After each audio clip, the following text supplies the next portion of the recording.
IT security. Stronger together.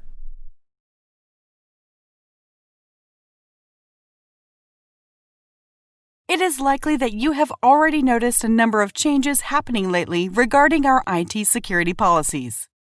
We wanted to take a few minutes today to explain a little bit about why we have made the changes we have. And give you some information about how you play a key role in keeping our resident and care partner data secure. But first, we wanted to share a short video with you about our friend Betty. Betty is an up-and-comer at a big downtown business firm. You can see by the orderly arrangement of her desk and her neat appearance that Betty is a hard worker who enjoys her job. What a shame, then, that Betty's attention to detail doesn't extend to safeguarding her company's corporate data. Last week, Betty opened a strange email. Now a remote access spam bot has targeted her company's servers with a denial of service attack. That'll cost the company millions. It only takes one lapse of security to grant hackers access to a network full of sensitive information. Maybe it's the private records of everyone at your school. Maybe it's a company's intellectual property. It could even be a matter of national security. Everybody tells me to be more thoughtful. Well, I'd like to be more thoughtful. If I only knew what it meant. Good question. Here are some simple things you can do to be a more thoughtful and safe digital citizen. Wait, did he just say a thoughtful digital citizen? He sure did. Caring for our residents and your fellow care partners doesn't stop when you walk out of the cottage. Really? How does what I do online help care for our residents and the other care partners? Being safe online is one of the most thoughtful and caring things you can do for others. Wow, I never thought of it that way. When you don't follow our security policies, you can expose our data to unnecessary risk, which could result in sensitive and valuable data loss to cybercriminals that would use our data to hurt the very people we are here to care for during our service times. Let's take a look at 4 data loss prevention, or DLP as we call it, tips that you can do to help ensure that our resident and care partner data is as safe and secure as possible. IT security. Stronger together. Tips to being a thoughtful and safe digital care partner. Tip number 1. Your password. There are 3 main components to a secure password: length, complexity, and frequency of use. For cybercriminals, cracking a password is like winning the lottery, and they use all sorts of tools to help them increase their chances of winning. Length. Just like in a lottery, the more items there are to match, the harder it is to win. You can help keep your account secure by making your passwords at least 8 characters long. Complexity. Always use a combination of uppercase and lowercase letters, and to mix in numbers and special characters like a question mark or the @ sign in every password you create. Doing so greatly reduces the chances of your password being cracked by cybercriminals or their bots. Frequency. The most common reason users get their accounts hacked is due to them using the same password on multiple websites or program accounts.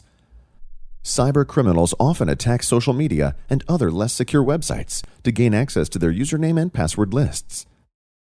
Once they have that, they try using the stolen credentials to log in to enterprise websites such as office.com to gain access to valuable enterprise information that can be used to hold a company ransom.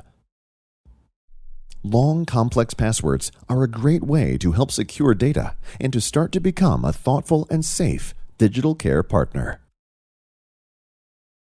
Wow, I never realized how important making long, complex passwords was before. Don't forget that you need to use a different password for every account you have. That makes sense, but I have so many accounts for all kinds of websites. How can I remember all those passwords? Well, maybe this would help. Online passwords. There's just too many. And who can remember all those tricky combinations? So you stick them on your monitor or you hide them in a drawer. But not anymore. Introducing Password Minder, the personal logbook that takes the hassle out of passwords. Forget about sticky notes or scraps of paper, because Password Minder has been specifically designed to organize and safely store passwords. You'll find them in an instant and never lose a password again, guaranteed. Need to make a password? Just add it to your Password Minder. The alphabetical listing organizes all your usernames and passwords for instant recall and easy reference. I don't have to worry anymore about security or identity theft. I now have all my passwords in one place. It's great. If you have passwords, you need Password Minder. So call now and get your very own Password Minder book for just $10.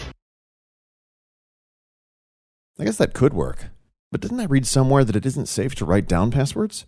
That is true. You shouldn't write down your passwords. Then how can I remember them all? I use the first letter of each word from sentences that mean something to me and alternate upper and lowercase letters with each word and substitute letters with either numbers or symbols that look like the missing letters. For example, I have 7 children. I have 5 girls and 2 boys, and they range in age from 7 to 17. So, for office.com, I might use a password like this. And for Amazon, I might use a variation like this.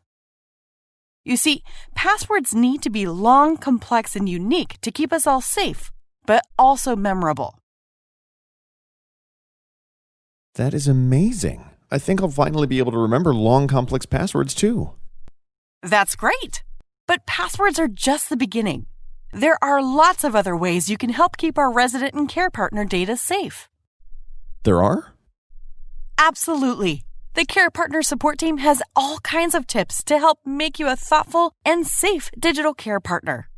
Everything from how to avoid phishing and spam emails to how to stay safe while searching and browsing the internet. We can even help walk you through how to make sure your files are secured and backed up, but are also easy to access whenever you need them. That sounds great. And I'm really happy we're here to support all our care partners that need it. But there's already been so many changes this year. Why is all this necessary? That's a really good question, and it's one we're asked a lot. It really all comes down to keeping our data as secure as possible. Believe it or not, because we collect health and financial information, we're required by law to do everything we can to secure our data. In the past, each of our communities had its own network. A network is a group of computers wired together to communicate with each other, to share resources such as storage drives, printers, and security devices like firewalls. Our home office had its own network too, and each of our remote care providers also had their own. None of the networks could connect to each other to share resources. What we're trying to do is get all of our resident and care partner data into the same network, like this. Imagine trying to contain a virus that was spreading rapidly from community to community. With everyone in their own network, we would have to send someone physically to go to each community when care partners needed help. This was very expensive and inefficient and resulted in massive service delays for our care partners. By bringing everyone into a single cloud-based network, we are creating a bubble around our entire company, and the support team can move around the network virtually to help those that need it much faster. It's not all about care partner support, though. Bringing all our networks together gives us huge security advantages, too. With everyone inside our bubble, we can focus our resources on making one much stronger wall around everyone, rather than having to spread our resources thin, securing a lot of little walls around each individual network. I think sometimes our care partners and communities wonder if we're changing things unnecessarily. But this is making a lot more sense now. So where can the care partners get more information? That's easy. The Care Partner Support website has all sorts of information on it. Just go to support.connectingcare.info and Mookie will help you out. Mookie? Who's Mookie? You know, Mookie. He is the Care Partner Support mascot. Everyone should get to know Mookie on the Care Partner Support website. Just go to support.connectingcare.info and Mookie will help you find answers to all kinds of questions. Is there any way I can get help from a real person? Of course you can. The Care Partner Support phone line is monitored 24 hours per day, 365 days per year. Just call 587-800-1051 anytime you need help, and someone from the Care Partner support team will be glad to help you.